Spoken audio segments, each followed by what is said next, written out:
TikTok facing a deadline today, but that could change. A Biden administration official saying they don't intend to enforce the ban before leaving office on Monday, of course. Instead, allowing the incoming Trump administration to handle it. Joining us right now, Rich Greenfield, LightShed Partners and co-founder of that firm. Good morning to you.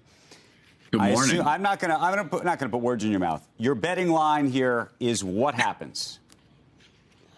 Well, look, I still continue to believe there's a chance the Supreme Court comes back and puts an administrative stay or puts an injunction in. But let's just say Supreme Court upholds the law. I know that's the betting logic among people who listened to last week. But let's just say the Supreme Court upholds the law. So this law goes into effect Sunday.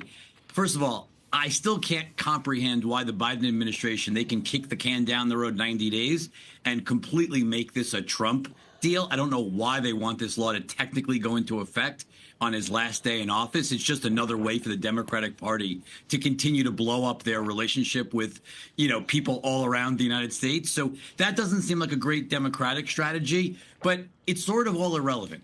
Whatever the Supreme Court says, whatever Biden does, all of it is totally irrelevant because Trump laid out the path for exactly how he's going to sidestep this law come Monday. So explain it. What do you think he's going to do?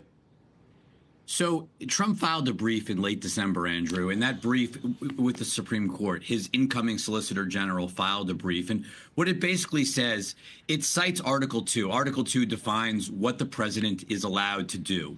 And in 1937, there was a Supreme Court case called the Curtis Wright case. And what it basically said is that in international or foreign affairs, the president's powers are supersede Congress. He has powers that go beyond congressional grant of authority. He is the sole voice speaking for the nation in foreign affairs. And he actually uses those words in his brief. And so it really delineates, Andrew, the powers that he has domestically, really governed by the Constitution and Congress, and then on international affairs that go beyond the Constitution. And so Trump's going to say, this is a foreign affairs. This is China. This is my overall negotiation with China. This is not something Congress has the right to do. And he's going to put an executive order saying this doesn't apply. Okay, but let's then just put it out there in a very straightforward way. You think ultimately, I believe, now I'm going to put words in your mouth. I think you think ultimately TikTok not only survives in the United States, but survives in the United States under the control of ByteDance, under the control of China. I believe nothing is going to change, correct? And I believe Trump is likely to trade something for that actually happening. I mean, look, on Sunday at Trump's rally, head of CEO of TikTok is showing up. On Monday evening, he'll be sitting on the dais with Trump. Like, it's pretty clear Trump likes TikTok. Trump wants TikTok to exist. He uses it very aggressively. We can debate whether that's good or bad. I do think it's interesting that of all the social media companies, the only one that had its algorithm monitored and its data monitored every day by Oracle is TikTok. But leave that aside, whether or not it's good for America, it's pretty clear Trump likes TikTok and Trump is going to save TikTok. Okay, so if that is the case, for the last, and this goes to maybe the point I've been trying to make, but maybe people disagree with me on this. If that is the case, do we actually believe that TikTok is genuinely a national security threat today, prospectively, or otherwise? Well, look, it's hard to look at historically it being a national security risk. If you look at the government's own filings, and this was brought up, I think it was by Justice Gorsuch, raised the point that there actually has been no evidence. The U.S. government has no evidence at all that there's been any manipulation of an algorithm or spying on U.S. citizens to date by China.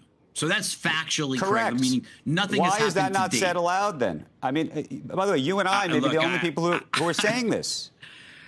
Look, it's in the case. Like, it's literally on the, you can it's read in paper, that black and white. If you want to go read it, go read it. But I'm saying I can't tell you how many other people come on our broadcast and say all sorts of other things. Covert, or, these covert documents or things that have only been shared. I mean, we know nothing has happened to date. Now, is there debate of whether things have or haven't happened overseas. I mean, I think even if you read the oral arguments or listen to the oral arguments, there's this whole discussion at one point about the government attacking TikTok for what they've done in Hong Kong. I was just in Hong Kong, Andrew. TikTok doesn't exist in Hong Kong, so I don't even know what the government's talking about. But leave that all aside. The reality is there a threat long term of spying or data leakage? Sure. I don't think anyone could dismiss that there is that impact, that the algorithm 100%. could be manipulated.